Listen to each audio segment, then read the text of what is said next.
looks like they're going They're ahead about to and start. selecting rules, so I'm going to go transition over.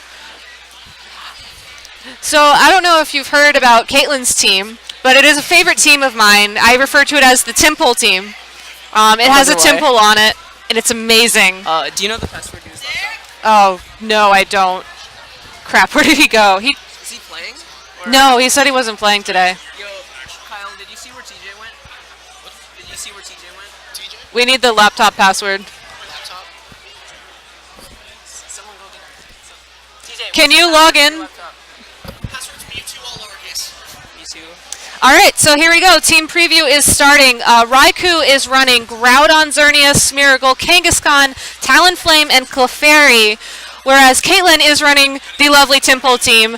Temple, Rayquaza, Kyogre, Landorus, Raichu, and Talonflame. Yeah, definitely an interesting team that we haven't seen much of yet. Yeah, I think it's safe to say that Raikou's running something along the lines of the Big Six. I mean, all of those Pokemons are... Lower the headsets. Okay. All of the Pokemon there are fairly common except for the Clefairy. Clefairy. Have you seen much Clefairy in this format yet? I haven't seen much of it, but I think I know what it does. Do you know what it does? I know what it did last year. I haven't seen it at all actually this year. It's basically the same thing, but what people have been running on it is they've been running after you with min speed. So, like the Big Six, it usually has a hard time countering Trick Room teams.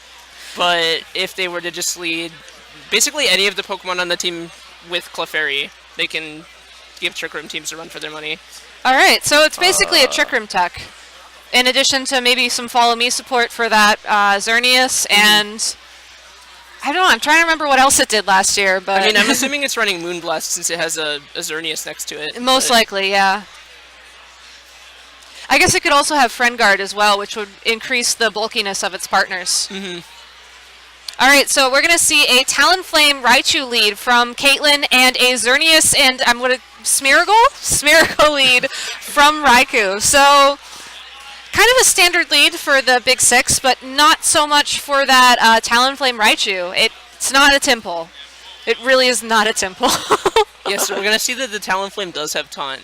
So if Ian wants to do anything special with the Smeargle, he's definitely going to have to conserve what he's doing. Yeah. This team. Yeah, it looks like Raichu's also running Feint, which may come in handy later on. I think for now, it looks like Caitlin's pressing the Fake Out button, which is honestly what I would do in this situation. I think that flinching Smeargle is really your best bet. You stop Sash, you stop Choice Scarf, you stop a lot of things. That's exactly what she does. She goes for the Fake Out onto Smeargle, the Taunt onto Xerneas. Xerneas cannot use the Geomancy, and that's it for turn one. Ooh, Ian got the speed boost, though.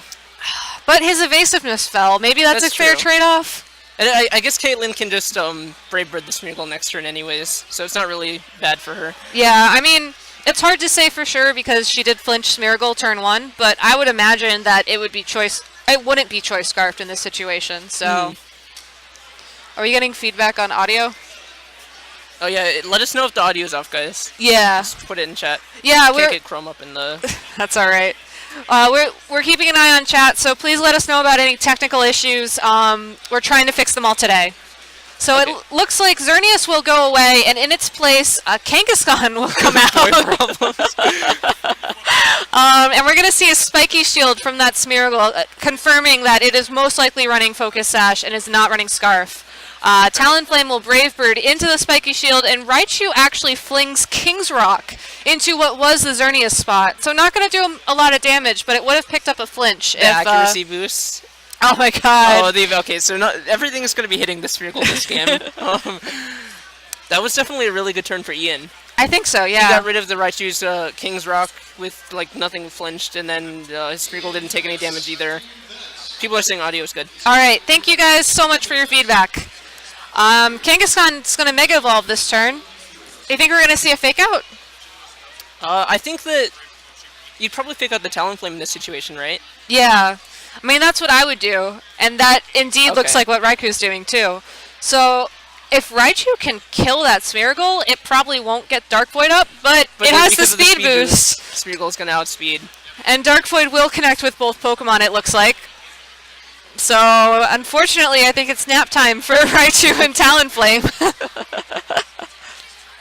It's hard to say for certain, but I think those accuracy boosts Smeargle got really just helped it out here. Another accuracy. Accuracy Okay. boost. All right, so under no circumstances, I think it's safe to say that Dark Void's going to Yeah. miss.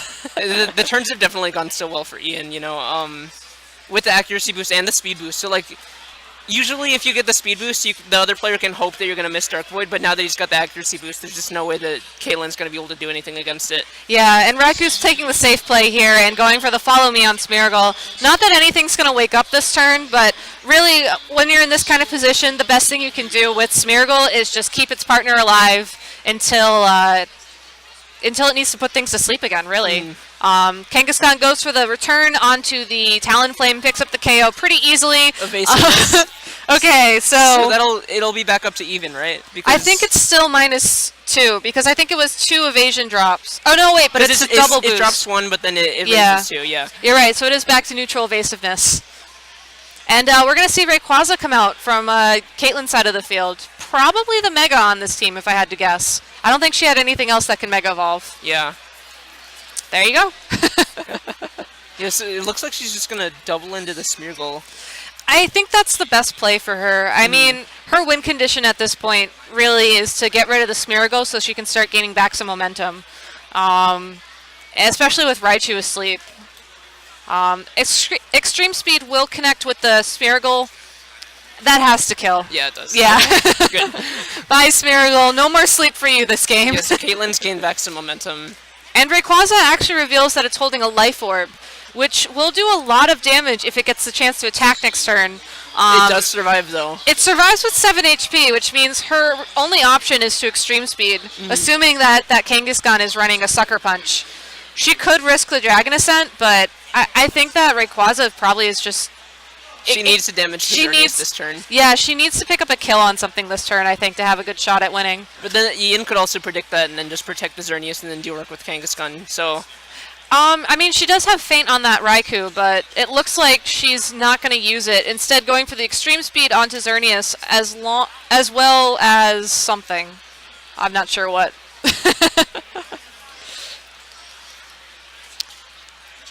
Okay, so Sucker Punch goes into Raichu, which will not pick up the KO. Wow. That's really close. I wonder if that was a damage roll. And the Volt Tackle. Is that... It doesn't get the KO. That's unfortunate. Unfortunately, Volt Tackle misses the KO by what looks like maybe 20 HP, meaning that it's going to be 3 versus 1. It's probably her Kyogre, but it's really hard to say at this point. She's only revealed one of her 2 restricted Pokemon. If Raikou has that Groudon in the back, all he really has to do here is switch it in and just, take it. I don't really think there's anything Caitlyn can do at this point. Yeah. Like, Xerneas has been known to be a Pokemon, like, you win 1v4s with it, and then here Ian has 3 Pokemon, 2 up on Caitlyn. Yeah, unfortunately for her, that Smeargle just did too much work at the beginning of the match. I mean, getting that speed boost, and then getting the accuracy boosts into oblivion, and then... Moody's definitely such a strong ability if you get the right boosts with it. It really is.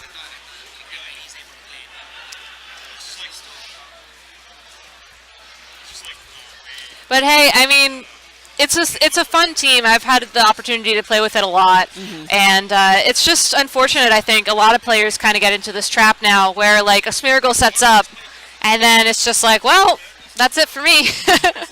Not much you can do at this point. Really, not much you can do. Are you surprised that the Tympole didn't come out this game? Does it actually do anything worth noting, or? So Timpole's kind of great, and Caitlyn did tell me that she's going to publish a team report on it at the end of the night tonight. Okay. So if you guys who are listening are interested, check out her Twitter.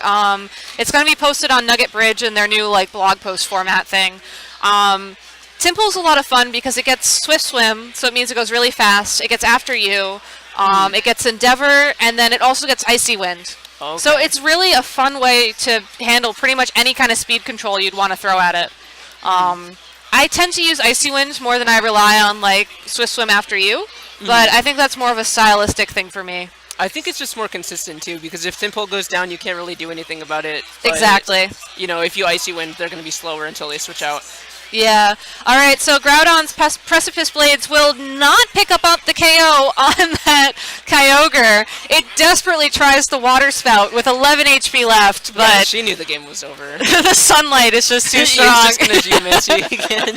And Ian locking in the victory with yet another Geomancy. That Xerneas now is at like +4, +4, +4. That's definitely going to come into play next turn, I think.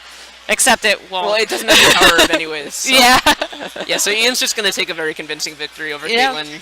All right. Good games to both of our players. Yeah. Should we switch over to the commentator cam, or I don't know how this Do you all want to works. talk between rounds, or do you want to like turn off audio? I don't know. I mean, we're probably gonna have a while in between rounds. That's so, true. all right. Tell you what, chat. We'll be right back. We're gonna put on our BRB scene, and we'll be back shortly before round 2 begins to introduce our next round of players.